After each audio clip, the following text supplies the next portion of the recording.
सेवरी के मीठे बैर, इसका रहस्य मैं आपको आज बताना चाहता हूँ। सेवरी भगवान की रोज़ प्रतीक्षा करती थी, मेरे राम एक दिन मेरी कुटिया में ज़रूर आएंगे। लोग कहते थे पगली है, एक तो ये भिलनी जाति की है, छोटी जाति की, दूसरे बुढ़िया आदि पागल है, इसके यहाँ क्यों भगवान राम आएंगे।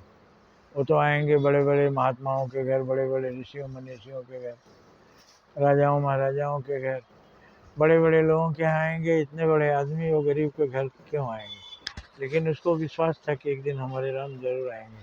रोज़ रास्ता में झाड़ू लगाती थी, सुंदर सुंदर वेद चुन करके रखती थी कि आएंगे तो मैं ये खिलाऊंगी अपने राम को। एक दिन भगवान सचमुच उसके घर आए। वो नाचने लगी खुशी के मारे, लेके गई भगवान राम को और लक्ष्मण को उसने बैठाया बड़े प्रेम से, और उसके पास जो बेर था वो लेकर के आई। पहले बेर को चखती थी और फिर उन्हें खिलाती थी। जो बेर मीठे होते थे वो उन्हें खिलाती थी, जो खट्टे होते थे अलग रहते थे। भगवान राम बड़े चाव से खा रहे थे, तो बार बार बोलते थे, तुमने माँ कौशल्या की याद दिला दी, माँ बहुत मीठे बेर हैं। लक्ष्मण तुम भी खा के देखो।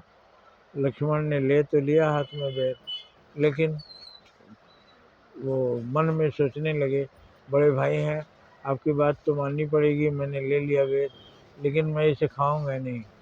आपने तो भ्रष्ट हो ही रहे हैं, बूढ़ी और छोटी जाति की महिला का जूठा बेर खा रहे हैं और हमको भी भ्रष्ट कर रहे हैं। इसलिए उन्होंने बेर को पीछे से ही फेंक दिया। वो बेर जाके हिमालय पर गिरा, और वही बेर जब लक्ष्मण को इसी अपराध के कारण शक्ति लगा था कि किसी आदमी के ऊपर कोई मुसीबत आती है तो उसके पिछले कर्मों का उसमें कुछ योगदान होता है।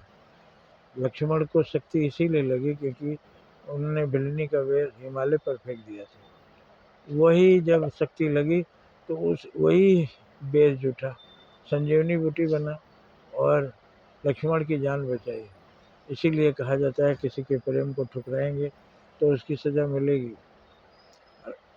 गांधी जी कहा गया है कि जो बात हमें पसंद नहीं, हमें दूसरों के साथ व्यवहार नहीं करना चाहिए, लेकिन गांधी जी ने, माँ भिलनी ने पहले बता दिया था, जो बेर मीठे थे वही खिलाते थे। अर्थात मैं हूँ, मैं अपने को शिवरी विलनी भगवान की भक्त मानूं, सामने नारायण है, सामने हमारे श्री राम है। जो बात जो मुझे मीठा ना लगे वो उन्हें नहीं देना चाहिए, जो व्यवहार हमें मीठा लगे वो उन्हें देना चाहिए। ये हमारे सनातन का एक उच्च विचार है, और सभी धर्मों में इस तरह की बातें लिखी हुई हैं। किसी के प्रेम को ठुकराइए नहीं, किसी को छोटा या नीचा मत समझिए, सबका सम्मान कीजिए। तो भिलनी की कथा से हमको यही समझ में आता है कि हम अपने को शिवरी समझें, भिलनी समझें, और सामने वाले को वही बेर खिलाएं, वही व्यवहार करें जो खुद को मीठा लगे। जो खुद को मीठा नहीं लगे वो व्यवहार दूसरों से नहीं करना चाहिए। धन्यवाद।